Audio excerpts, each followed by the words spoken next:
ஜெபம் செய்வோம்.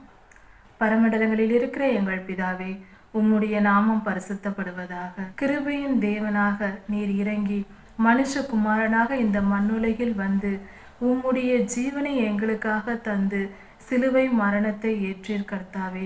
உம்முடைய இரத்தத்தால் நாங்கள் கழுவப்பட்டு பரிசுத்தமாய் இருக்கிறோம் அப்பா. இப்பொழுது நாங்கள் உம்மோடு இருக்கிற கிருபையை பெற்றிருக்கிறோம். நீர் எங்களோடு இருக்கும்போது எந்த தீங்கும் எங்களுக்கு நேரிடாது. நீர் எங்களோடு இருக்கும்போது எங்களை எதிர்த்து நிற்பவன் யார்? கர்த்தாவே, உம்முடைய கிருபை அளவற்றது.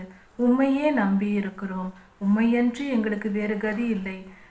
நீரே எங்கள் கதி, நீரே எங்கள் தேவன், நீரே எங்கள் இரட்சகர். காத்தருளும் பலப்படுத்தும். எல்லா துதிகன மகிமையும் உமக்கே உண்டாவதாக. ராஜாதி ராஜா இயேசுவின் நாமத்தினால் பிதாவே, ஆமென்.